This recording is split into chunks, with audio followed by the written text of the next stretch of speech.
All right, welcome to Slamfire Radio, episode 608, just for Trevor. Today is June 4th, 2025. I am one of your hosts, Kyle. I'm another one of your hosts, Dustin. And I am Cowtown Tony. And everyone else is sick. I would say Kelly and Dave are... Well, Dave didn't actually respond. So Kelly's sick. Adriel, he's got that hopium fever thinking that the Oilers are actually going to win a cup. And Dave's just playing hooky, and Yes. we'll assume. Didn't they win one like not too long ago? No. Oh, okay. No, They went into the playoff last They've been time. in the finals a few times. I know almost nothing about hockey, but I know Canada hasn't won that stupid No. cup in a long time. Yeah, and I don't think we will. What's this we? It's not What's for this lack we? of skill. I'll this? just put it this way. It's not for lack of skill. I would know. That's a bad look for the elbows up moment, but yeah. Oh, no, we put those elbows down right after the election, Tony. No more chicken wing shooting? Now it's No. thumbs up. Elbows down, thumbs up. All right, well, why don't we get into what we did with guns? And Tony, why don't you kick us off? Sounds good. So repeat, a mysterious stranger from last week wrote an email that's oddly similar for me. I didn't really do much this week, but just to mention again, I had a great day with the A22. This guy, A22 FVSR threaded barrel, not used for anything at the moment. Made in Canada, come with a rail. This is actually the first outing with it. Was the 6 MOA Vortex Defender CCW on it. This is before the Defender ST and SXL were available, but it is a more open dot in comparison to the, what was it? The Spark 2 I had on this before, and it is 6 MOA, so that's a lot better for steel challenge shooting. Nice. Surprisingly, I didn't even expect it. It felt pretty good. And I was shooting this ammo. I don't know if I recommend it just because it's awfully overpriced if it's not on sale. But the Norma TAC 22 designed for semi-auto does seem to work pretty well. Only in the summer times because it's very waxy, It's and wet, in the winter times it doesn't work. So. Well, also, Tony, like when you're recommending 22 ammo, that's so gun specific. You could buy 5 guns that are all identical, and like 3 of them will like it, and 2 of them will just not. Adriel is asking if I will use the A22. I'll get to that about why that's a debate even. Do I have extendo mags? Yes. Do I want to run the extendo mags? No. Why not? It's a very, like, now the normal ammo is weather dependent. If you are using the banana mags, it's even more weather dependent. Generally what I found that works really well is very waxy ammo in blazing hot day where like all the wax are kind of liquidy. And then the extendo mags really work pretty okay, but I know a good fix for this. Build a different gun. No, well, yes, but in the immediate, while you're waiting for your parts to arrive, get better ammo. What should I try? Everything. Buy boxes of everything. No, seriously. Yeah. Go buy I know, but like 22 is so cheap. You could buy a little box of like CCI. You could buy Blazer. You could buy all sorts of different. Tony, the logic is even if that gun doesn't like it, you don't need to like shoot all of it. Like you go buy yourself like a 100 round pack of something. You're gonna know if the gun likes it or not. And if you don't want to shoot the rest of it, stick it in a box or a can and wait for the next 22 that you buy and test that in there. I have at least 10 different brands of 1022 or of 22 ammo downstairs. Well, that's the thing though, because with this gun, I test a few different types of ammo. On some days it runs just fine, on some days it don't. So if I test it on a particular day and then on match day, this is why I don't like rimfire stuff, because they're so picky about it. It's like, ugh, on a 9mm, I go crank ammo on my Loadmaster, and then it will just run.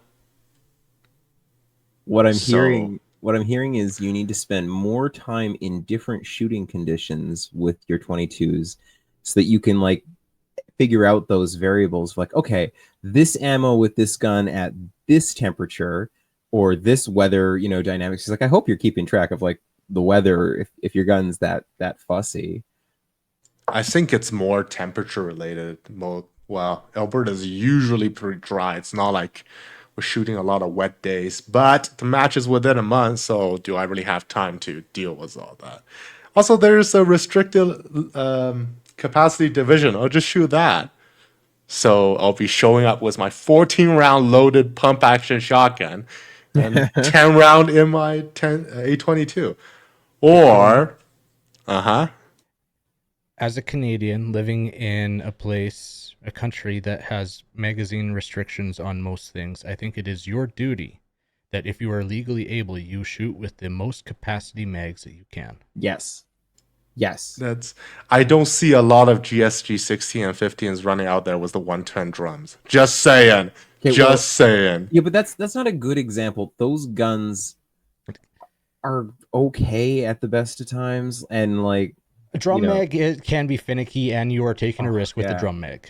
Yep. I'll just go visit Kyle and use a proper D60. That's solve the problem. Done. No feeding problems. Yeah, and I did actually pretty well on Steel Challenge. I improved somehow on every single stage. While I haven't shot Rimfire Division Steel Challenge in like a year.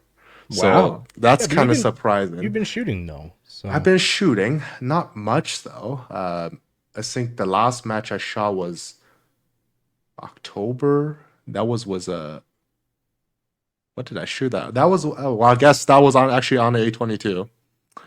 That's But actually you've done correct. some shotgun I matches. did some and shotgun matches, so I guess maybe long gun skills isn't as forgettable, so to And speak. the more pistol you shoot, I think if you like, yes, they're different platforms, but if you're shooting a bunch of pistol, just with your eyes and transitioning, that's gonna relate over to your long gun. Translate over a bit. Yeah, I didn't shoot much pistol either. It's just I think there was like a few matches, like maybe three after like August, where like fall is starting to happen and matches started to taper off into winter, and then OIC number 2 came out, so I didn't really shoot that much after that, except shotguns, I guess, is the only thing.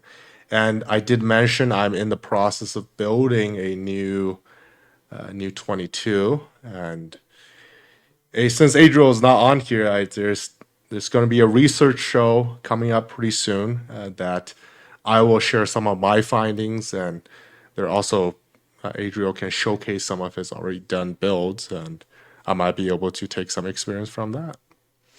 So, also a slight remodeling that the gun save is gone, but the gun rack will remain here, so it will be easier for me to showcase guns in the future. I like the rack. Yeah. No stickers though. That's kind of lame. I'm thinking if I will put some patches over here just to Yeah. fill in the blank Get a spaces. patch Get a wall. patch wall.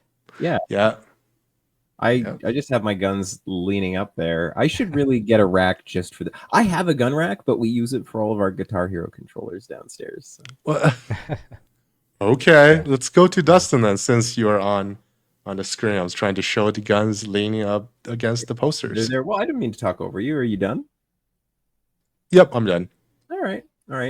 I mean, regrettably, even though I wasn't on last week, I haven't done like a ton with guns. I've been pretty focused on my truck. My truck had some problems.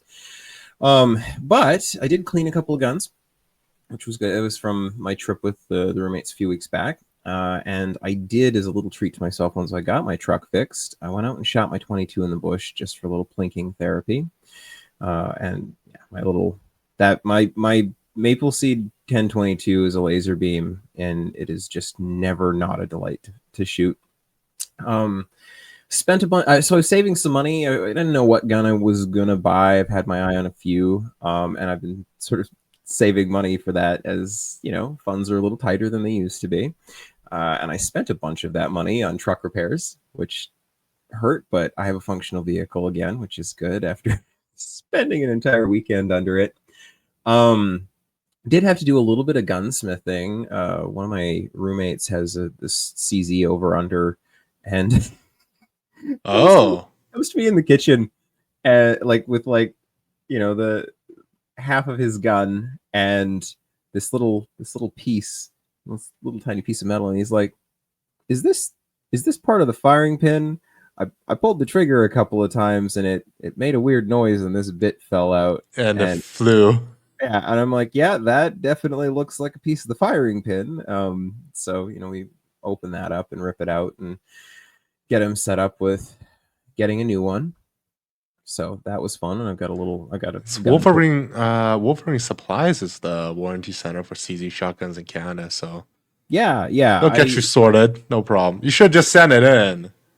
It's a $15 part, right? A firing pin?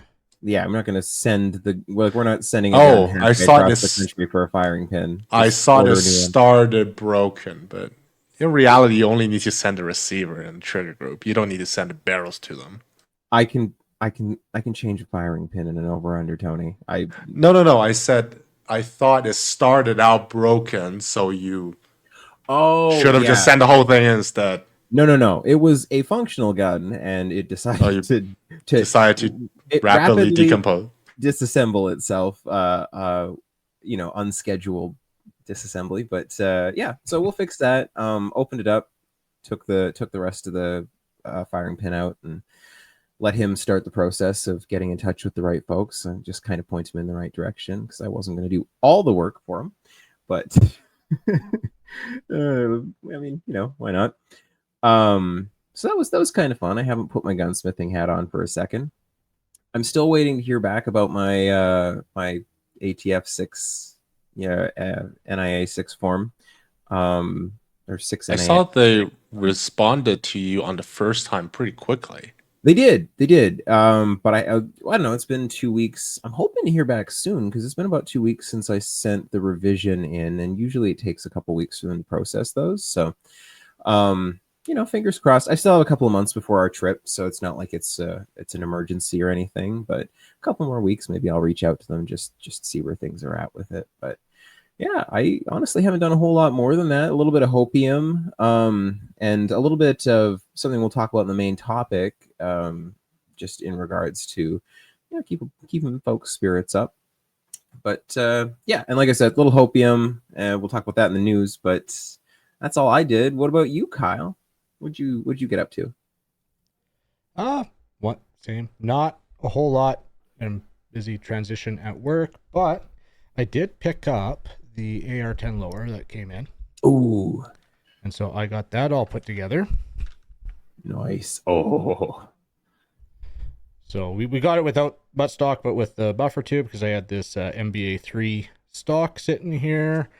It came with your standard just A2 grip.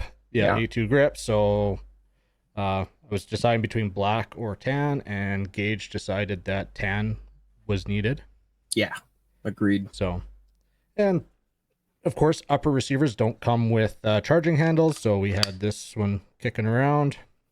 Really? It came with a grip and not charging handle? Interesting. Actually, a lot of them aren't coming with bolt carriers either. Really? Yep. Because their mentality on it is you're gonna get a match them out set anyways. So fair. Yeah, make it cheaper. Put whatever you're gonna put in it. Well, then just leave the grip That off makes too. Why? Well, because you need that to keep your springs in safety, which a lot of it doesn't necessarily make sense. But because when I'm looking at stuff like that, it's like, okay, just sell me the upper. I will change stuff at my leisure. Yep. But I want a complete. When you say a complete upper, I want it to be able to run. Slap it on a receiver. Slap it on a lower and shoot. Yeah. So also put my Timney AR-10 trigger in there. Nice. Not a Kelvin Elite. They don't make a Kelvin Elite for AR-10. Interesting. Okay. So this is 4 pounds, but it's still nice short reset. And I had gone with the skeletonized trigger because I like very fancy.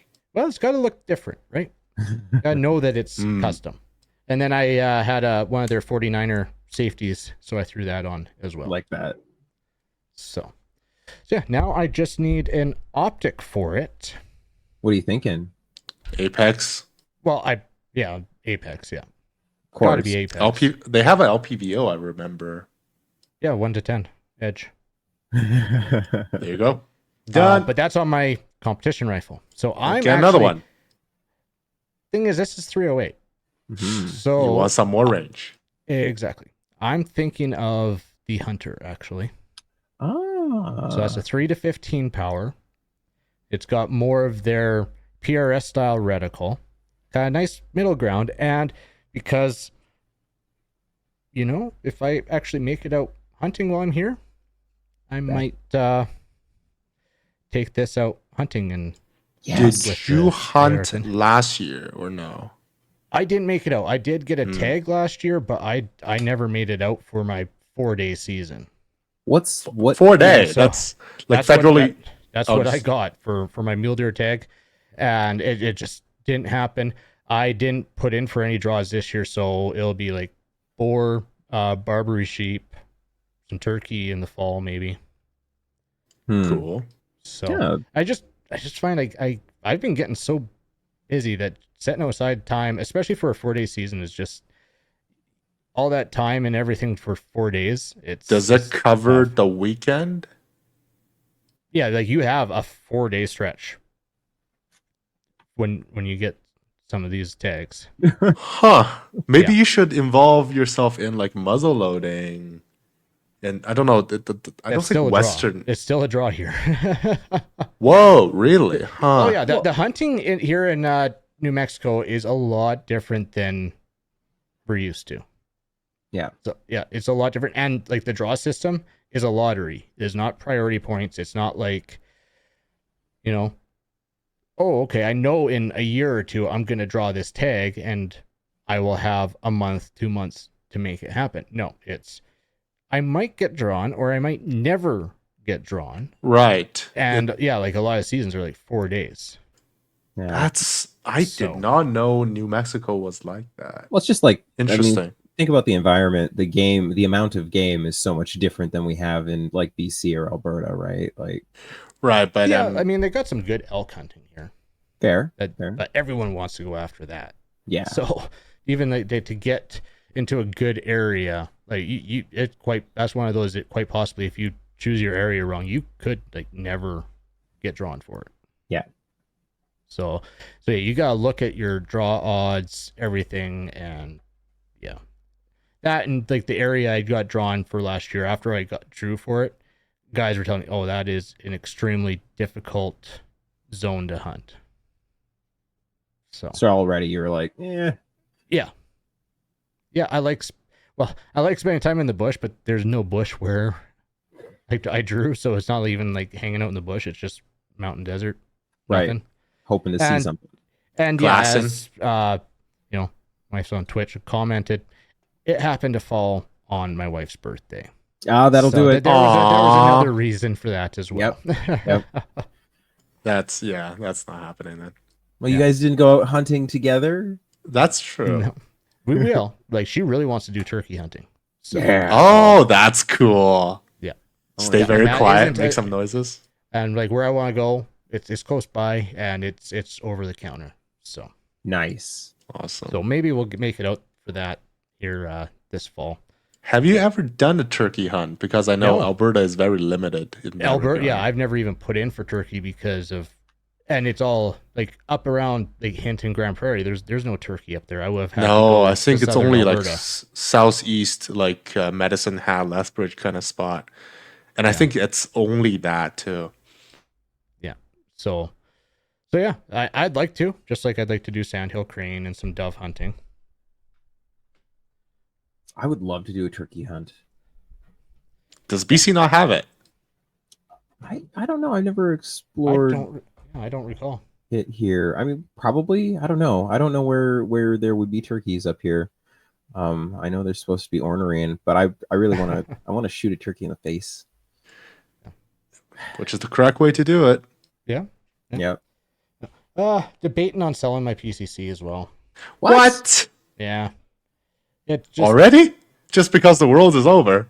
Yeah, that's exactly why. I just can't take it anymore. Everything's gone. No, I don't know.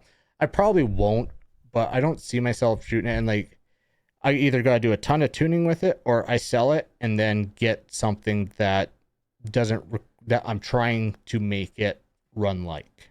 JP5. So I'm either like I don't know when it'll happen, but either JP5 or even the Mean Arms one that they did with Unrivaled, the mall. Okay, so you're So that would be the upper that I can just throw on the lower of my normal competition rifle. right. So you're not getting out of PCC. You're No. just thinking about selling your built PCC for something that's been built in the way that you and want it will be unbuilt a certain amount like that. Yeah. Well, I got the AR Pro trigger in there, so that's not going with it. And but Well, you gotta. I'd even sell it with the shield buffer system. I mean, the longevity of the springs on that shield buffer system, I was not thrilled with. Like if you mess up like I did and leave it with a chamber flag in there, like I usually leave all my rifles. Oh, really? And so basically you leave that in there, you go, and like the memory on them is brutal. Wow. That's funny because back to the episode we talked about what I did, people don't know that there are a lot of film cameras out there, which they're sprung and wind up for like 40, 50 years because it was an old camera. No one uses them anymore. It's just in a corner. And supposedly, spring does not degrade from being compressed. They degrade from being cycled. So that would be really odd. Yeah, well, I just think that they're a low grade spring, because if you have a low grade spring, yeah, it will have memory. Yeah, it will have a memory effect to it. And so just from being compressed, like it's obvious because it ran fine. I picked it up the next time. It's like that didn't seem right, and I ended up pulling out the buffer. Like that's a lot easier than it should have. And yeah, no, like I'm already on my second or third set of springs on that. That's no good. And you've not been shooting PCC that much. I haven't touched it since sectionals back in like October. But like it was like shortly after sectionals, I think I did shoot it at a club match, and it just was not right. So yeah, it's either get together with Andy. I know he's got some spark parts and whatnot, and just play around trying to get it run, or buy what I want to get it to run like. So yeah, I'm debating on that. Nothing's happening right away, but I'm debating on that. I do understand for you, three gun is really the main sport. So in the sense for US competitors, like if you're not shooting PCC at USPSA, you kind of like it doesn't quite fit into a regular arsenal rotation because three gun you practice your AR, you practice your pistol, you practice your shotgun, and that's kind of the rotation you're always going with. PCC doesn't quite fit in that role. Well, I mean, PCC could, because I mean, you're shooting a long gun, so transitioning, getting your motion for transitioning a long gun and driving the gun, it will transfer over the recoil impulse and the weight of it, unless you build it like identical. Isn't right?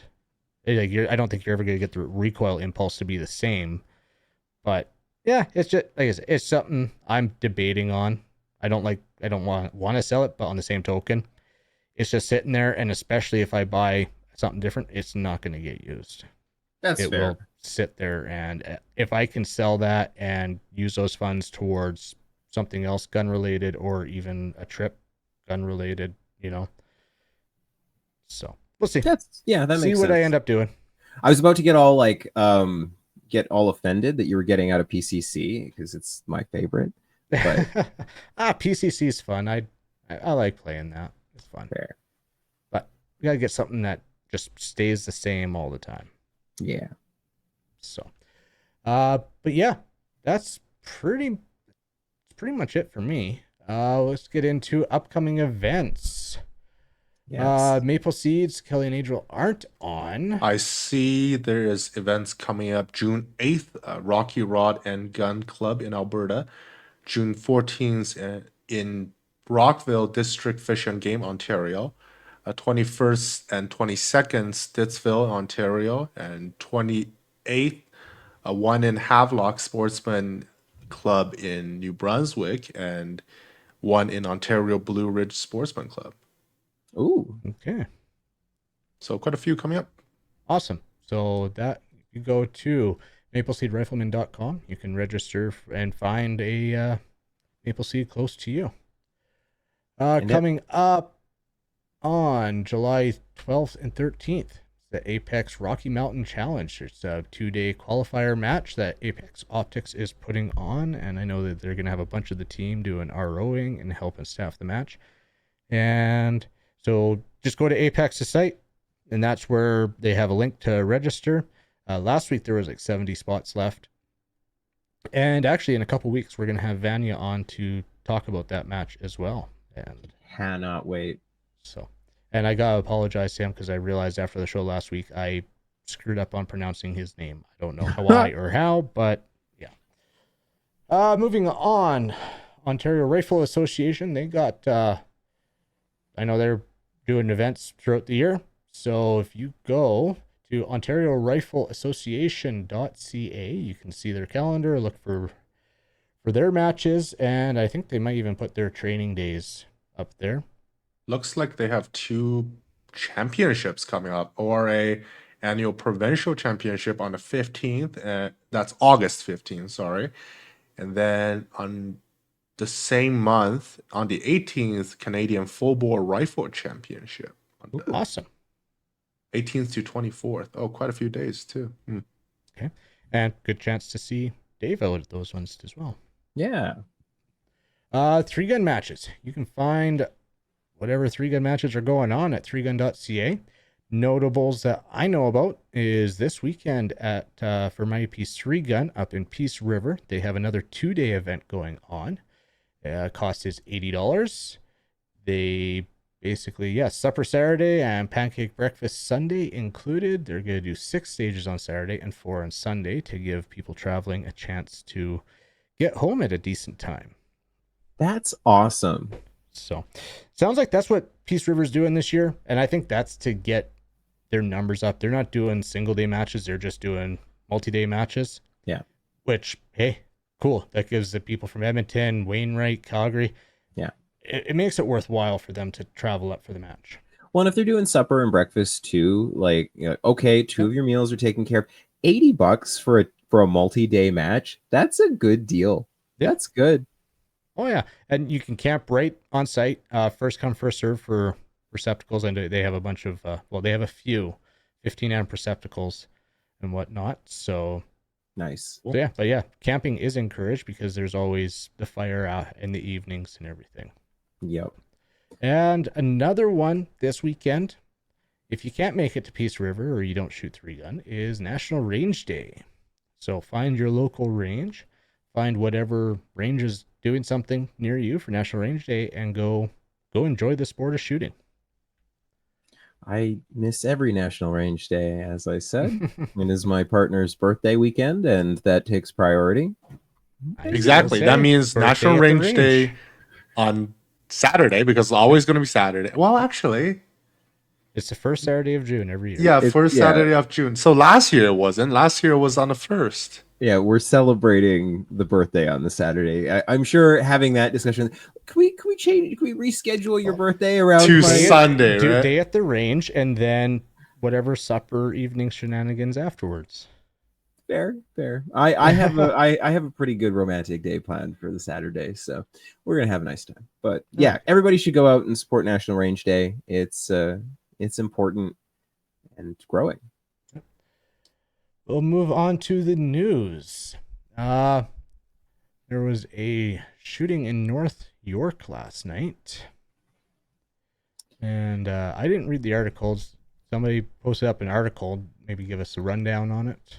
I think one person is pronounced dead, unfortunately, and 4 or was it 5 more that's injured. Mostly non-critical. It was a targeted shooting. It's a Okay. targeted shooting, but there's the let's let Dustin read the quote. Oh my gosh. So, Pastor Delroy Sherman said the shooting should be a wake-up call to tighten gun laws in this country. I love it. I love it when people who know absolutely nothing about what the gun laws are in their country demand tighter gun laws after something like this happens. Yeah. And I believe the police said there's 3 potential suspects. All of them are armed. So Yeah. It's always really interesting, like right after this thing happened, where the cops are like, "Yep, there's been 6 people shot. Regrettably, one person has died. Most other people are non-critical, and the public does not need to be concerned." Like, okay, I am concerned, but well, it happened in a okay. back. It happened in a back alley. Like it sounds like something shady went on. It doesn't. It's not your typical, thing. But though the media did call it a mass shooting because it technically Mass does meet the shooting, right? criteria, Yeah. but you know, Yeah. like. Anyway, and then unfortunately for anybody that has been paying attention in the last like several hours, the liberal throne speech has unfortunately passed. There is no election part two. Um, for anybody that doesn't know what was going on earlier today, the NDP got a little feisty and said we are not going to vote confidence during the throne speech, and obviously the Conservatives would be willing to not vote confidence in the government either. So I'm going to guess the Bloc probably carried the day. The Liberals only needed a couple of extra votes, so I'm not really shocked.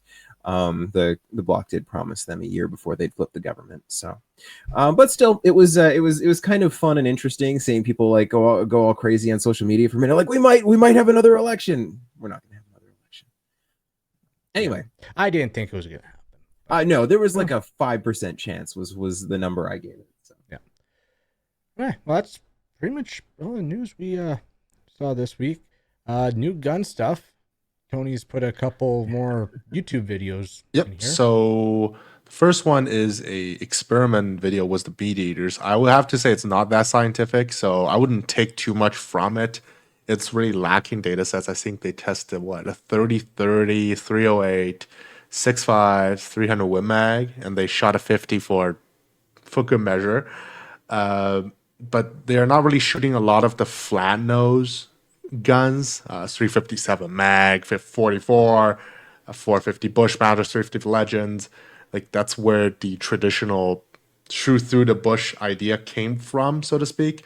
But I do want to highlight it for showing how like not a lot of obstructions in between you and the game could deviate your shot pretty significantly. So double check or reconsider before you pull the trigger. Maybe it'll be a better hunting outcome. I mean, better not to shoot through, brush, Yeah. but I like to have a clean line of sight for what I'm shooting at and behind it. But what if it's a 12-point buck? But what if there is someone behind that 12-point buck and you can't see them because you're shooting blindly into the bush? It's ethical hunting. Like, Yep. I at a grouse, yes, I will shoot my shotgun through the brush at a grouse. Yeah. At a big game animal, not even get into the seeing around and everything else, because it doesn't matter if it's clear view or not. In the bush, it is going to be hard to see. You're doing the best you can to see if there's something behind.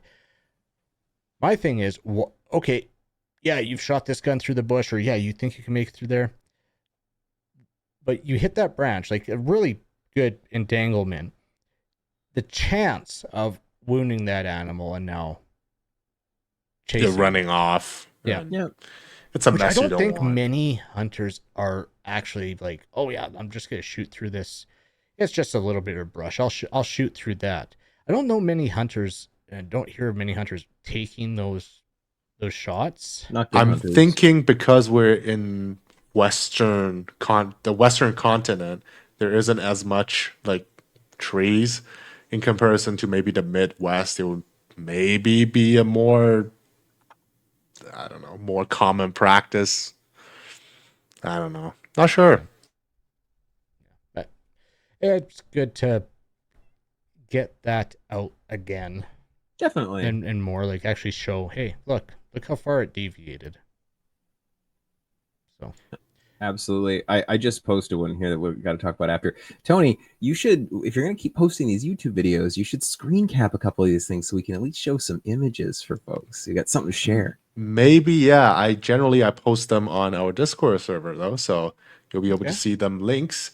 Hey, The second one is a lot more scientific by MDT, and it's testing how damaged a bullet is, more from a precision shooting perspective, not quite like your case have a punch, or like, how do you say, you like nicked your bullet cartridge casing right in the middle. Is it going to blow up on you? It's more for, is it going to affect accuracy? TLDR is, it doesn't matter as maybe FUD lore make us believe.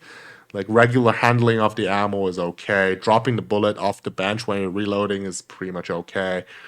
If you're on a prop and you've for some reason dropped your cartridges all off the platform, that's okay. If you have excessively shaked your ammo in the ammo box, that seems to be okay. But the thing they tested that's really not good is if you broke the tip off of your polymer tip bullets, that does seem to have a pretty dramatic effect on that. I'll post that, of course, I onto our believe that. Discord server as well. And I see that Dustin has posted a few things. Let me try to share my screen. it was just the one, and it was mostly, it popped into my head because it was relevant. It was one of my local gun groups here. Somebody posted this. It's an American link for everybody, but it's 4570 ammo. Take a look at it though. 777 grains. I saw that's I know, right? maybe Like, the biggest I've seen. Yeah, you're slinging something bigger than a 50 cal, and it's Wow. set up for subsonic. It's tuned for suppressor use, which is great. And it's I can't imagine anything surviving being hit by that. It's basically looking at that like a 4570 wad cutter. Yeah, exactly. Yeah. A 780 grain wad cutter. Define. People keep saying 4570 is a fridge flying through the air. Define a fridge flying through the air. There's your answer. There it is. So just a chunk. Just given the relevance of what flies through the bush better, like, well, a fridge flying through the bush might not have too many. Like, if ever there were something. Golly, I did not realize how long it is. Holy crap! Where does the powder go? Well, it's subsonic. It's like 900 feet per second. It's not actually moving that fast. It's literally as long as the brass. Yeah. Pretty much. Whoa. Are those? That's the thing. Are those compressed loads? Oh, they might be. Yeah. I don't know. I'm certainly curious to try one, but it's $40 for 10. Yeah. So. Well, yeah, $4 a round. Yeah. Well, can you get the bullets themselves? I might have to in one of my. Are they turned lead? No, they. Oh no way. No, it must be extruded. I don't know. That's on a lathe right now. Well, it's cast somehow, and then are they? Maybe they're. After? I don't know. Yeah. There's your comparison against 9mm, I guess. It's 1.5 times the size of a 9mm. Complete cartridge, by the way. Complete cartridge. And that's just the 40. That's just this projectile. That's just a projectile. For those not seeing what we're putting up on the screen here. Well, it's not keyholing. Okay. Not at 100 yards. 150. Yeah, that's out of a SBL. Although, yeah, that's 150. I don't know what the point of aim is. I'm actually interested. The 50 to 100 yard drop looks greater than the 100 to 158 yard drop. I know. I was thinking the same thing. I might have to get my hands on some of these when I do like a more local trip with some friends, and because like I put my Marlin, my 4570 on my list of approved to take to America guns. So once I do have that, I might have to do a little experimentation. Yeah. It's like $40. That's why not? Anyway, That's also That's also impressive. high tech coated, so it's not lubed. yeah. Huh. It's a 780 grain cylinder. Well, basically rod It's a flying rod. through the air. It's a I don't think rod. any lube or anything's gonna help that. No, no. I thought you guys would get a kick out of that, and it felt relevant given. Yeah. Golly, I saw someone mention that like 600 hardcast was like the biggest commercially available projectile you can get. Well, I guess. if you're hearing this and you want to get yourself some 780 grain 4570 subsonic rounds, the manufacturer is Steinel, Steinel. And Looks they're like not That and see who's gonna import it for you into Canada. Yep, they're not a small manufacturer, to be honest. They get honorable mention from Ian McCollum, Forgotten Weapons, because they make some of the odd, like surplus European stuff. Yeah. They make some cool ammo. Yeah, they make some cool, interesting ammo for sure. Yeah. All right, we got a few more here. Tony, do you got them linked up and ready to go? Yep. So I think Oh, good. Bats 888, a YouTube channel, has a review of the Akdas sporting rifle available. It is in 223, and Crusader Arms has made a chassis kit, stock kit, conversion kit, no, whatever. It's Why like don't you know what they need to call this? They need to call this the piss off poly kit. That's what this is. Like, that is actually what this is. We've taken a black gun with a bunch of wood on it, and we've made it scary. made it scary. Yeah. Very interesting. I guess it's kind of similar to the back in the day SKS chassis kind of idea. In the day, you still do that. Sure. I just haven't seen one being shot for a bit. I don't get SKS vibes from that, but okay. No. They get like, it's Let's Space just gun. convert. You're changing the furniture. It's got a butt stock, changing a the handguard, and a grip. Yep. That's all. That's it. Looks I mean, like AR the grip compatible. handguard, changing the handguard or the buttstock, sorry, does make it so that you can put a pistol grip versus your classic wood stock on that. Yep. I mean, and I love how they send it with just your standard cheap, crappy A2 grip. For $500. Exactly. To put a decent grip in there, it's not gonna cost much extra. Like, No. Like, Well, literally any Magpul grip. Any Just- Magpul grip will be better. to me, it seems to be that the insult is somehow less if they just included nothing for the same price and save them the $5. so this is one part that I will 100% say, if you're not going to include a decent grip with it, like even just like a cheap MOE grip from Magpul, leave it out. Yeah, and save the Because $20. nobody is using that grip. Everybody that buys a gun with that has a pile of them, if either in the garbage or if they're like me, they don't like throwing out parts because, hey, you never know, somebody might need something cheap put together. They That's sit in true. a drawer. Yep. They never get used, or a Dremel happens and they take off that finger. I don't know Index why at the they still very do the least. finger groups. But here's a thing that Kyle just reminded me. It will not fit, appears to be, I'm not sure, but it appears to not fit a beaver tail grip. So be mindful of WKs are the that. same. I think the Gen 2s yeah, did. WKs don't take a beaver grip or a beaver tail grip either. So that's not a big deal. I don't care. No, about I'm that. I'm just saying. I don't think that. No, it's not a big deal. It's just I think the grip angle is going to be a little interesting too. It's more vertical. But somebody, It is kind of canted back, isn't it? a little bit. Yeah.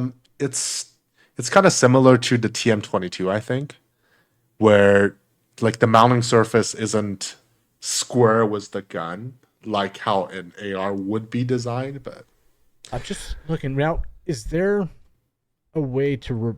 So that's a folding stock. Yes. Yeah, that's a yes, folding ACR style. Yes. stock. Yeah. Okay. I was just looking to see if it like removed in what mounting style, if it was something that you could change out to a different buttstock, but as long as you have that adapter plate, but probably not. It's probably a proprietary hinge system on that. Which is also too bad. I mean, again, that's a missed It opportunity. is what it is.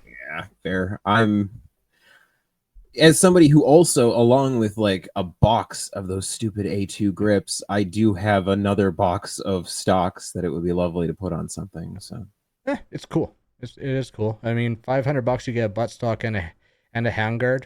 yep. That's pretty good. So And you get all your QD for your slings, so you can shoot a maple seed with it.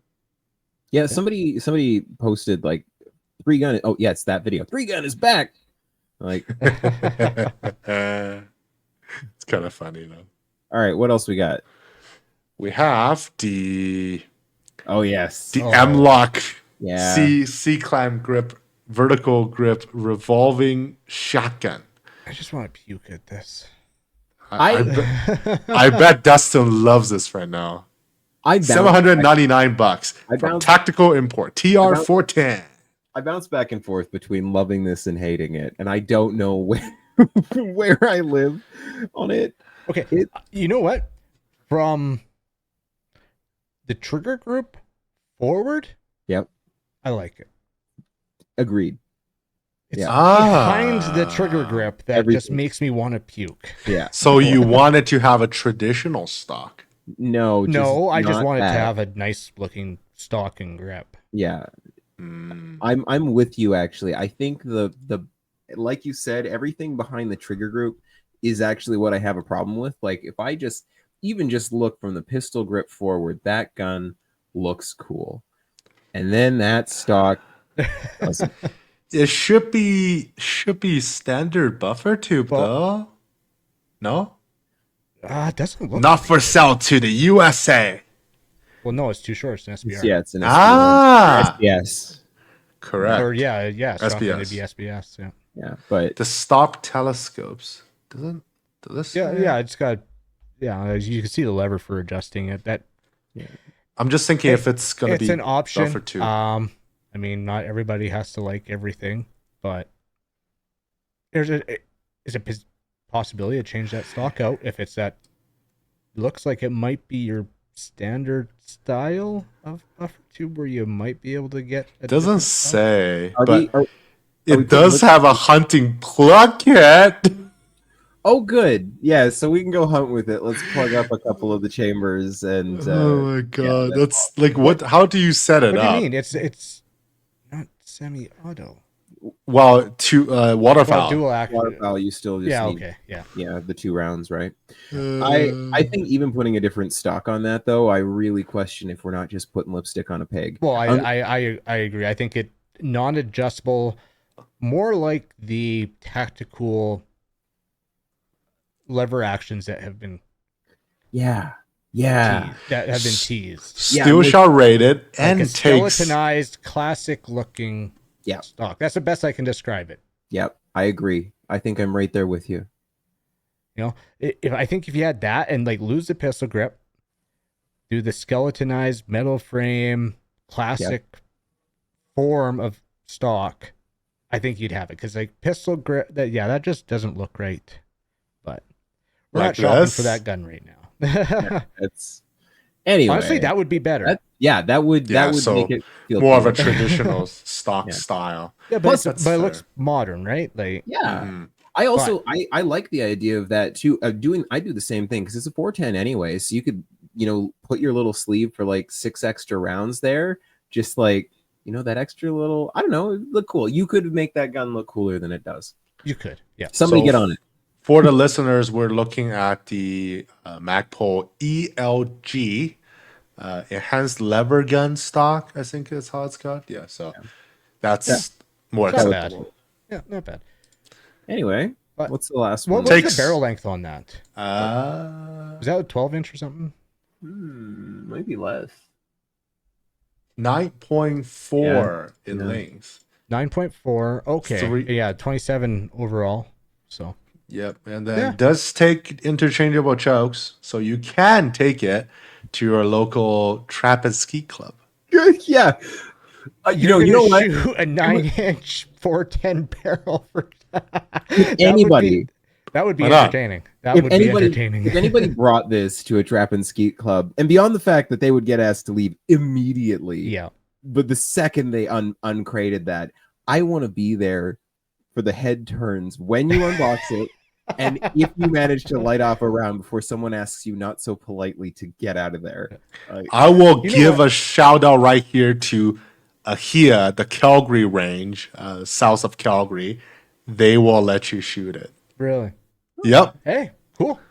Awesome. We sh- I like Wapiti, they had a thing if it didn't fit in the gun rack, you couldn't shoot it. Yep.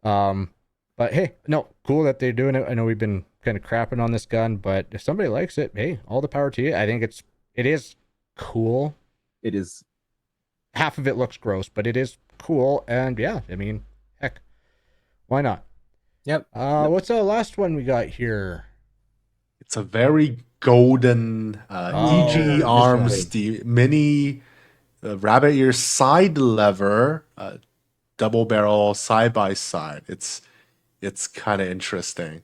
It's very cute because it's 410, and it's very gold as well. So Tell me very that he's fancy. not like. Tell me that it doesn't look like he just loaded Oh, live ammo into that gun, yeah, right? I thought Like the that's exact same America, thing. and that those don't look like dummies. Yeah,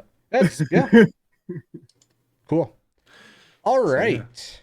So All right. that is, well, everything we found in New Gun Stuff. It is a rather interesting time to be in Canada in the new gun realm.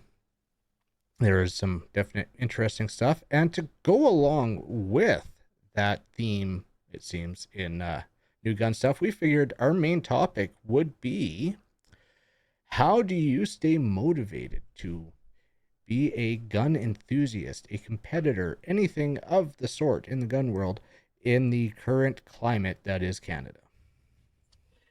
It's a real question. So, like I was saying before the show, I was hanging out with one of my former roommates, and he's big gun nut too. Shocker, one of my friends.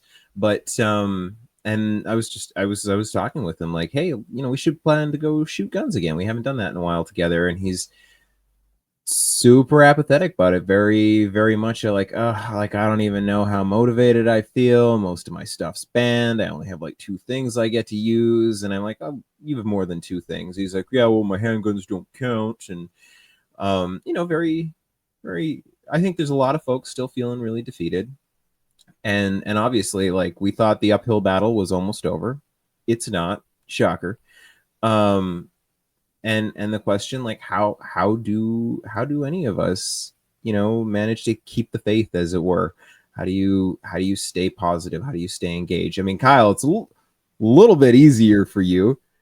Well, here's an interesting thing. So, like, I mean, we were dealing with this before I moved down here, but even down here, I have to sit here, remind myself, wait a minute, I don't have to deal with that. Yep.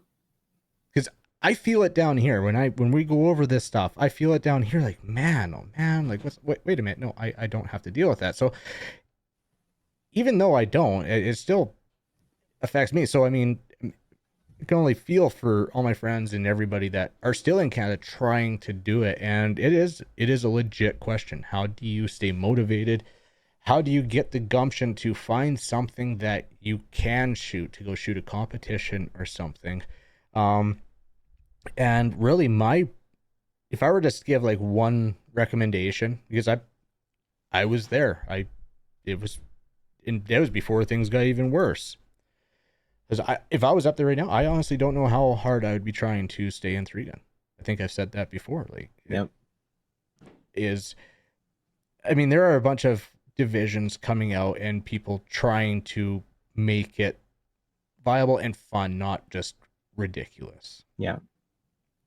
I will shout out Peace River because I think they're doing phenomenal with it.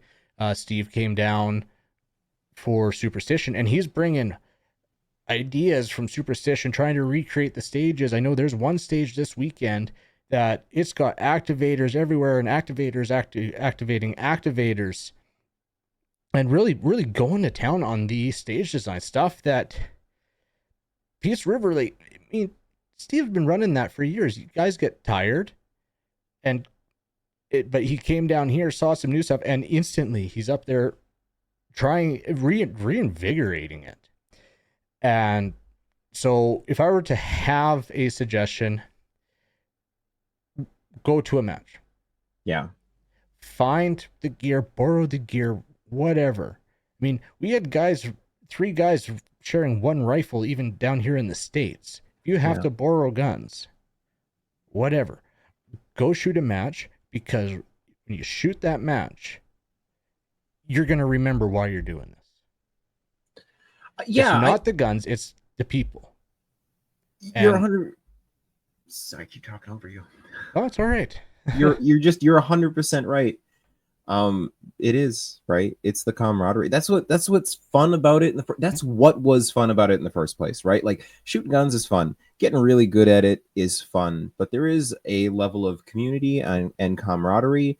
And I think you're right. I think that's the thing to lean on right now. Like, again, doing a 2-day 3-gun match involving some camping and some fire and some just like good times around like-minded folks might actually be the medicine for the ailment that is.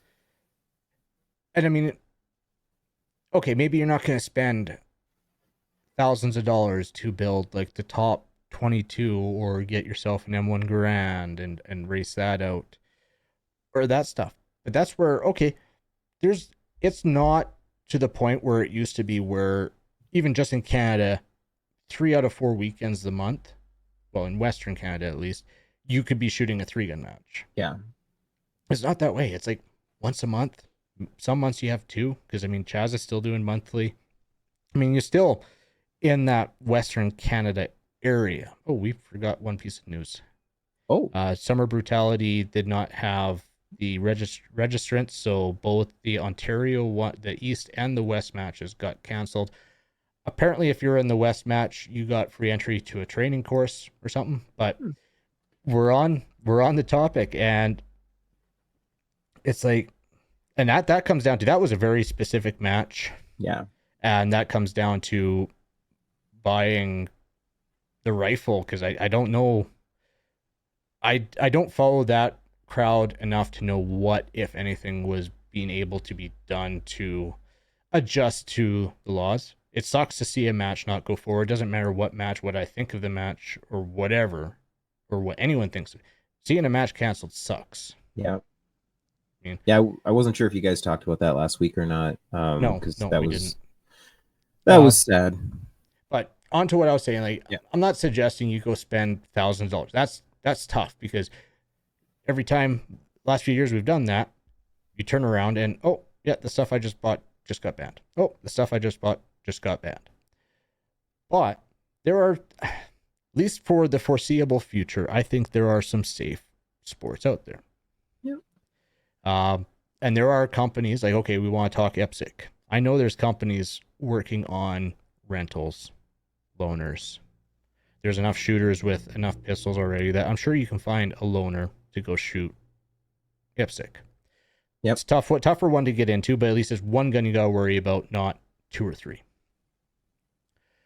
PRS is blowing up. Yep. Whether it's rimfire PRS or straight up full bore PRS, it's blowing up. You still got your clay sports, trap, skeet, sporting clays. Yeah, we like to call them FUD. They're fun. Like, yeah, matches are expensive, but they're fun. They're a good time. Well, and even if you do want to, do the 3-gun thing, this is the second month in a row I'm not going to get to do a match for the same reason. The only match in my area this month is the same weekend as Canada Range Day, the same weekend as my partner's birthday, so I will not be going again. I'm actually feeling that withdrawal at this point. Like, I really would love to go shoot with some of those folks, but I think about, like, for myself, I'm like, okay, great, you banned the last of my semi-auto rifles, so I just made my own. Like, that kit for that Glock. I realize not everybody has an extra Glock to go throw in a frame in a kit, but that thing cost a couple $100, and if I shared it with a couple of other people, it's not like it would just be me that could then have not a great semi-auto platform, but a semi-auto platform that I can shoulder and shoot. And I don't know. I think that there are ways, but you're right. I think the key to the medicine is go out to a match in something, shoot something. Yeah, I don't think going out and plinking No. is going to do it. No. Go out to a match. I just had a thought. It's a perfect year to get into sporting clays. Get It's your true. shotgun out, whether it's your old pump action 870, whatever you have. Go shoot some sporting clays, because Worlds is in Canada this year. It's in August at Wapiti Shooters Club. They're hosting Worlds this year. So, and it's open registration. They're not going to turn you away. So you get to try out a new sport and go shoot in a world championship. There are not many world championships that you don't have to qualify for to go shoot in. Yeah, that's true. Like, so there's an option right there. And it's a lot physically, it's easier than 3-gun action shooting. I found it a physical break, but you're still thinking it's still obviously a challenge. Yes. It's a different type of challenge, and it is great fun. And same thing with those matches. You stay at the range. There's usually, especially at Wapiti, that's an entire event. So yeah, no, that's my thinking. Tony, you have any thoughts on this? Yeah, I want to echo the whole attend the events thing, but also for match directors, I think they should still keep on pushing out events where possible. Maybe not huge events where people are driving in, but smaller events. And if the club, or if you, or if some of the match attendees have extra gear, if possible, we would hope that you can offer them to have newer people coming in, borrowing them. And I think match diversity and creativity is really going to be challenged for this situation. For example, IPSC shotgun shooting traditionally like shotgun in a very different way. Action shotgun haven't really taken off in Canada. Well, So to no, speak, because after. action shot. Sorry, I cut you off, Tony. No, go ahead. Well, action shotgun is one of the most purchase intensive sports to get into. That is true, but because a lot of people they go get Mr. Mike's holster, or the holster that your gun came with. Oh, a couple mag pouches. Oh, throw them in pockets. Same thing with rifle. Shotgun. Pretty much you need caddies. Whether you buy cheap Alibaba ones, you get the Invictus ones if you can find them, or the Tatcom, or you buy the Gucci ones. You got to buy that. Then you got to buy an extension for your shotgun, and then you got to do work for it if you're going to load. So to be competitive, or even think of being competitive, it is intensive. You can pick up your Glock 17 completely bone stock and go in, and with that gun have a chance of winning the competition. Yes, that's true, but you can still have some fun if you have a bandolier. Yes, you can still have fun, but I'm talking more on the competitive side of things. But you do bring up a good point. You don't have to be competitive or looking to win to go to these. And I think I like that one idea you brought up with smaller events, little turkey shoots or poker runs or whatever. Even small local. It doesn't have to be this totally big, grand competition. Just a local gathering where, there's a competitive aspect to it. I think that makes any gathering fun, more fun than, we're going to stand on the line and just plink. Throw some competition in there. That really brings out the fun in that event. Yeah, push each other, where you have competitors who are similar in a score range. It's like, I'm going to get you today. Smaller, very popular for BTSA at least, a smaller league weekend kind of event, one day, Saturday or Sunday, and just we're gonna do this once a month, or if we can do it twice a month, that'll be great. And we come out, we set up some shotgun stages. It doesn't really matter what gear you have a bandolier, have a belt. If you have the caddies, rent the caddies, give you all your division options. If you have a shotgun have optics, great. If you don't, whatever, and have some fun, shoot some guns. And I know Rimfire has been a great development in BTSA as well, Rimfire Precision events. Also, since we're traditionally a Steel Challenge club, we also have Rimfire speed shoots.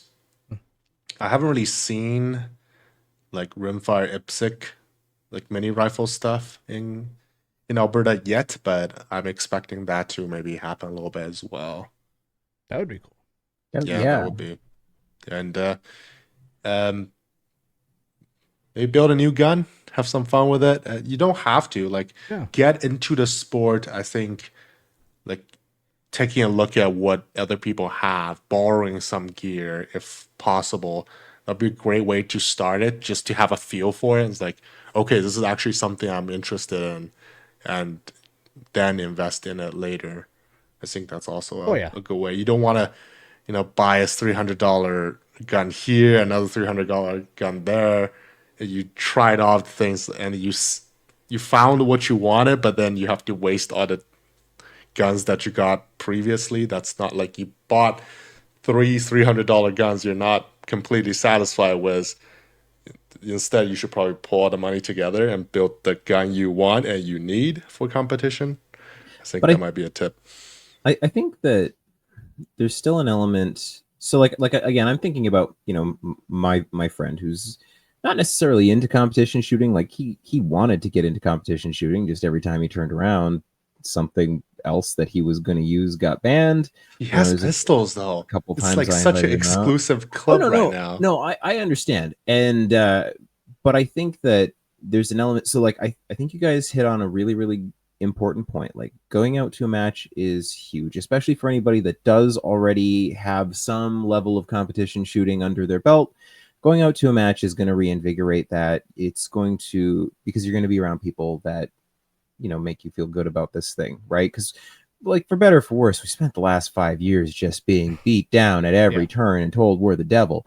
But and it's hard to get told you're the devil for that long by everybody in power and not start to think it. Oh, But absolutely.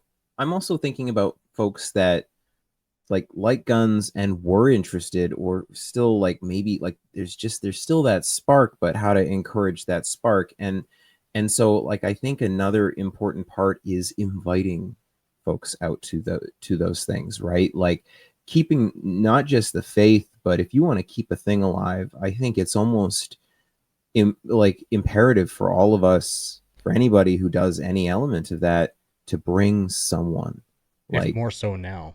more so now than ever. Even if all, and now's a great time for it because of what you guys are saying. Like if there's enough clubs out there, and like I think like every one of our gun clubs has have their own little like sub clubs and stuff where they can host little sub events where, yeah, okay, so you've got 20 guys in that sub club, maybe 5-6 guys want to get together twice a month to go shoot this thing. Add just an element of competition to it, just to make it fun, just to encourage a little like competition. And if you could open up that to new folks, and if every one of those 5 guys who is going to go out on that Wednesday night and go shoot that thing brings a buddy who was into guns, maybe he doesn't have the thing that he needs, like especially if you're talking like action shotgun, great, yeah, there, someone new isn't going to have a bunch of shot caddies, and that's fine. But if you've got some of that stuff and you're in this environment of, yeah, it's competition, but it's not really like we're, these scores aren't going anywhere. They're not going to hold them against you when you go, when you want to try for worlds. Like that's not a thing. It's just kind of for fun. So I do think that there is an added responsibility for any of us if we care about this for real. And I'm trying to like remember this myself, that bringing out other folks who are feeling even more beat down than we are is probably the most important thing for it in my mind. Yeah. I don't know. Oh, I agree. And right now is a great opportunity, right? National Range Day is coming up this weekend. So like talk to your friend groups and whatever. Hey, there's this thing happening at my club. For example, PTSA, we do have an open house and National Range Day happening for us. So if you are free that day, there's no really big commitment. You just have to drive out here. It's free. You can take a barbecue on for the go, and you don't have to stay too long if you're not interested. If you're interested, you can stay the whole day. Yeah. No, I mean that's absolutely right, Tony. Like everybody, if you've got a friend who is feeling, just wrecked about this whole thing, or maybe you are, go out to find a national range day. They call it National Range Day for a reason. There's something going on everywhere, and like go do that. Go get yourself just get that energy up a little bit, because being surrounded by all of those folks who also enjoy this, who also like don't feel like you're the devil and understand that this isn't this is a good thing. It's a fun thing. It's not a bad thing. That by itself, it's like all of the like mental conditioning stuff, right? It's the same stuff as if you're going to go shoot a competition and you have to have that mental component, or else the wheels are going to fall off. It's the exact same. Yeah. Yeah. Like, I don't know. I find myself wallowing in that. Obviously, anybody that's listened to me rant knows that I'm done with this country, but I still am stuck here. So and it's real easy to get into that negative space. But Well, I don't think it's limited to just like what's going on in politics and everything. Like, yeah, that's got a lot to do. But for some people, they're just tired. Like, yeah, I know there's guys out there that just don't shoot anymore because they just so many competitions, and there's match directors that's like put on so many matches, and they're done. They're tired, and this is just icing on the cake. That why would I even go out of my way to do it anymore? I just find something else.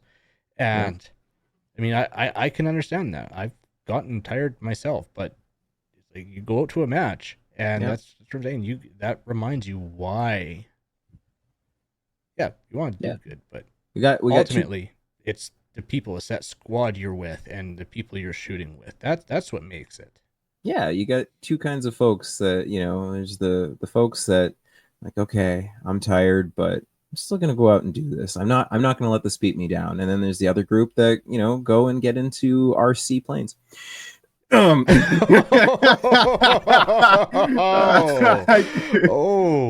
I couldn't help it.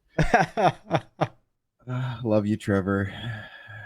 But in his defense, he is getting back. He still shoots though. I know he does. That's why the dig was so funny, and it was loving and lighthearted, not mean. Trevor will always be able to shoot better than I probably ever will, so that's he's an easy target. But yeah, I think you guys are right. I think it comes down to that. Go out and shoot a match, get that social, bring a friend, find that thing. But I do think like anybody that is a member of a club, especially if you're a member of a sub club, like I think trying to knock down some barriers might be the time to knock down some barriers and make it a little easier too. Like some of those sub clubs, I understand why we have a lot of rules. I understand that some of those rules are even good rules, not always. And I feel like if we made it as easy as possible to bring a friend, that might be helpful. Yeah. Like, I don't know. Just kind of talking out my butt, but I think if you are a member of one of those clubs, and especially if you're a member of a sub club, you guys have something that you like. If there's a couple of you, get together, find a way to make a competition out of it on a Wednesday night. Just find a way to score something, find a way to make it fun for points, and there doesn't need to be any prizes at the end of it. Like just make it for fun, make it for bragging rights, and make it easy to bring a friend. Yep. And on that note, from Dustin, I want to say, like, if you are interested, definitely reach out to your clubs, to sign up to be volunteers, to lead events, to be a match director. And sometimes it's just, did this series of events went away because the match director is no longer interested. So there's no one who took his round, so it just went away. And sometimes if someone's you do willing need to step up right now and do that, kudos, awesome, amazing. Yeah, that takes a whole bunch of extra effort. Yeah. Yeah. And also, like, obviously, we all know that this sport has, while it's never been more contentious, it's also never been more expensive. So, like, there is that aspect too. So, if you can come up with a way to make whatever game you're playing inexpensive, that isn't a bad thing either, right? Yeah. I know that that's a big limiting factor for folks. Like, I take people out shooting, and I don't usually take money. Like, I'd love to take some money from them. Ammo's very expensive, but I do try to make it as affordable as possible. But you know, if you can subsidize that a little bit for folks too, awesome. You know, or maybe like if you're gonna bring a buddy, be like, hey, yeah, let's split a half case of ammo. Like, yeah, $100 for 9 mil. It's not bad. Yeah. All right. Well, I think we That all came to a good really consensus on that. straightforward conclusion, right? Yeah. Yeah. Yeah. So just to bring it all together, if you're feeling down, like every gun owner in Canada is, go out, find a local event. I won't even say competition. Find a local event with a group of people, and you will remember why you enjoy this lifestyle. So true. They like it's not going to matter where you go. You find those folks. Gun folk are just kind of generally awesome and fun to be around. You know, And maybe you find a new sport that you didn't think of before because there was tons of action shooting or whatever around. And you find a new sport that, hey, this is kind of fun, a lot more fun than I thought it was going to be. yep. And for anybody that is in a privileged position, maybe you own a bunch of handguns, or you still own one of the like 3 semi-auto rifles that aren't banned. Share it. Yeah. I don't know. Share it. If you've got the money to buy an extra one, do that. Loan it out. I don't know. Yeah. Not everybody's completely broke. Just most people are. Yeah. So yeah, with that, let's move on to listener feedback. We had Montana reach out and say, "Hey, Dustin, you're on Facebook," and we do have an email. I think this is due to, once again, we failed to get the video up at a prompt time. So Eddie had emailed asking where it was, and then he sent an email. So Dustin, do you feel like reading an email tonight? Gladly. This is the one that's up. Yeah. From Edmund. All right. Hi, guys and gal. Found this article interesting. Seems like police bungled this one badly. Hard to believe they wouldn't proceed with searching the vehicle based on a Glock in plain sight on the back seat with a high capacity magazine in it. Yeah, that'd be a shock. Also, I must strongly disagree with the article statement. But last month, he walked out of the Ottawa courthouse a free and innocent man after the trial against him collapsed. He was free, but definitely did not seem to be innocent. Keep up the good fight, and where's episode 607? Edmund. Well, Edmund, we're lazy. That's or negligent. I don't know. We're not negligent. I'm gonna go with negligent. Well, all right, they're negligent. Never plead guilty. Never plead guilty. Ian Runco says no. Don't do this. So he did post an article. I think it was like what was it? It was a CBC article. State media. Yeah. No system to track, train, lying police. Lawyer says another scathing decision. So if you want to search for that, we might even post the link in the comments here. That is interesting. If they didn't proceed with searching the vehicle, after seeing a handgun with a high capacity magazine in it, for any of our American listeners, I mean, you should know by now, but according to the powers that be, handguns out in the wild in Canada, not cool, but certainly not in the back seat with extended capacity magazines. Yeah. So Tony, you got your YouTube up. Go through. I do. We got 4 comments this week. Sweet. I actually see more. I think Eddie's comment may have just came in. Oh, Eddie's got another one. Did you mention about the Wrangler boss in 357? Okay. Yep, that was last week. So that's 4. Okay, so Evan Engineer commented on 607. Tenda has a wood furnitured version of the Panzerarm M4 Speed Pro in stock for $729, according to the website. I'm looking for the marine version being out here on the salty coast. That'll be a good upgrade for, I think, what's it called? A marine coat, like a nickel finish. Yeah. I don't know how you comment on the Panzerarm M4 though. Yeah. Yeah. It was in our new gun stuff last week. It's a budget M4. So It's a budget M4. And 3 comments from Eddie on the last episode from 5 hours ago. Very in time. Not quite a year yet for the new host. Their first official hosting was on episode 566 at the end of July. Yeah, I remember that. It's not quite, but because we're both absent, I actually suggested that joke. I would say they're good additions, but it's up to the veteran host to give them their performance evaluations. we shall. Kyle, if suppressors get removed from the NFA, I would suspect that some of the people already manufactured their own under radar would suddenly become very busy. Yep. They already have the knowledge and experience to build them and would just ramp up production since now they're legal to do so. Not all of them might be good quality, but it would flood the market quickly.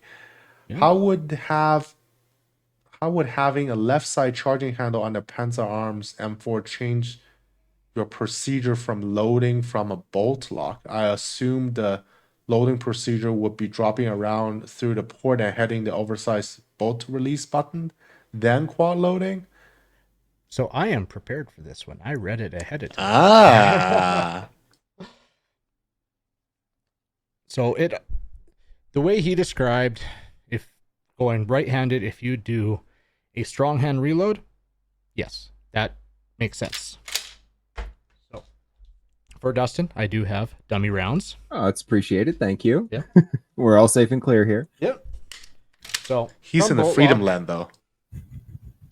if you are going to, yeah, I'm still not going to desk pop in my place. If you're going to do a strong side reload, absolutely. You come up here, drop a shell in, close that, and then continue on with your load.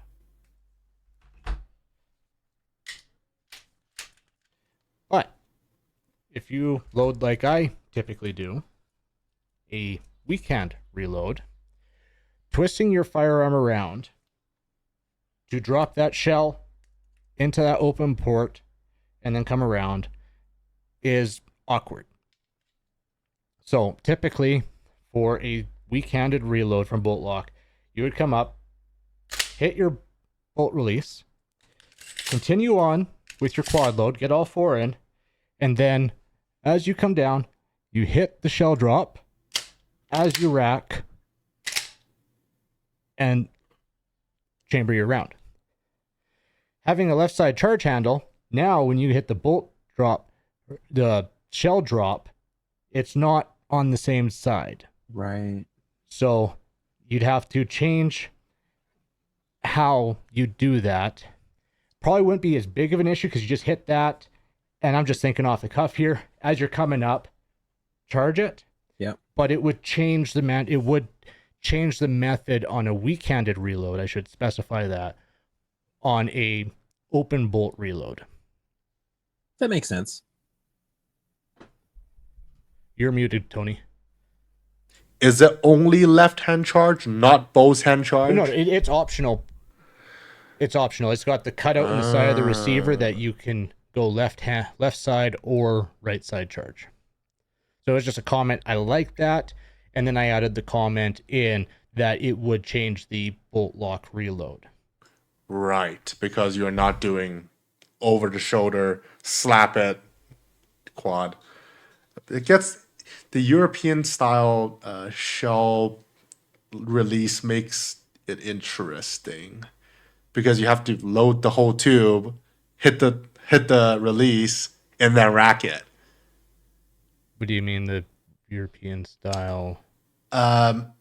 As in, if you have a 940, for example, you just quad it full and then you charge it. You don't have a release button for that. When you charge it, it always goes from the tube into the gun. But when you have like a European gun, you'll have a button to release the shells out of the tube instead. Oh yeah, I think what you're saying. I think I got what you're saying. Yeah. So I think And I didn't realize that about the 940s that they automatic. I think all the American guns, you just load them up full. I think even for the Versamax. No, Versamax is No, I the same definitely- manual Oh, bar. I did not. That's why I know was that. confused by European style. I was like, my gun Yeah. doesn't do that. So like an Interesting. A5, a Browning A5 has the auto lifter, what I used to run on this gun. And from that, yeah, you just quad load because with that auto Right. lifter, it automatically drops that shell and chambers the round based on the function of that lifter. Yeah. I think most other, like, I mean, ones I recall, I didn't know, I'd have to look at like a 940, but I'm pretty sure it's the same thing, that it just doesn't spit out a shell. But you got to do the shell drop and then rack. I keep thinking that's, at least anyway, to my knowledge, I keep thinking that's a very much European shotgun only thing. And maybe that's the Mossbergs that did it. Maybe that's the only thing I studied. And I know, like, the Mossberg, it will have a charging handle that only does one job, as in there's no way to change how it operates. When you rack it, it's always going to pick up a shell. It's always going to send it into the tube. Instead, like a rifle. I don't like that. I actually like that little. I like mechanically deciding when my action, when when that's doing the thing.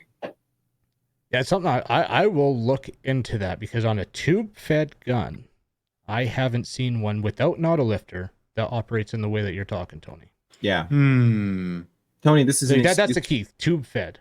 Right, right. Detachable mag. Yeah, absolutely. Yeah, That's Rack. the 940 Yeah, is from Tube. well, I'm referencing to is a tube fed gun.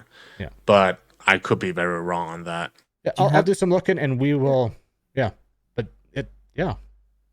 I mean, I stay away from 930s, and I haven't. After I saw a bunch of them fall apart, I haven't touched 940s. So I am definitely not the Mossberg expert. So I am a Mossberg fanboy, but only their pump guns. As I said, for some reason the 590 sounded very good.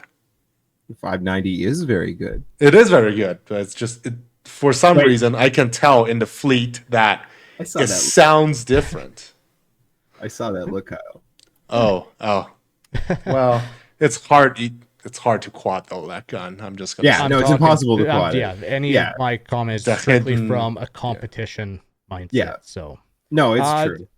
let's move on. We have one more comment from Eddie here. I think we satisfied the loading thing on the shotgun, and hopefully made things more clear for Eddie on exactly what I was talking about. It's the comment about the Henry X410. It seems to be having odd marketing. I don't recall any pirates using lever action short barrel shotgun. I guess not lever action. It would be using blunderbusses. It was a novelty gun. It had some cool engraving on it, but it was $1,300. It was Too much. Modern pirates yeah. in gold. Pirates Yes. would have used that had that been available to them. Yes. At that time period, absolutely. Yeah. Okay. Well, thank you to all our commenters and emailers. If you would like to send an email to the show, send it to slamfireradio@gmail.com, and we will read it live on the air. With that, if you have any other ideas on how to stay motivated in these tumultuous times, I tried to say a big word, it didn't work. You got it. You were close. But send us an email. Give us your thoughts. What keeps you motivated to stay in the shooting sports, or why did you leave? Was it just overwhelmed, or what? Got some sponsor links, so if you're buying something from Cabela's online or Brownell's online, you can go to our website, look in the sidebar, you will see some links. It won't cost you anything more, but we'll get a little bit of a kickback from them, and yeah. Helps keep the lights on around here. Yeah, it does.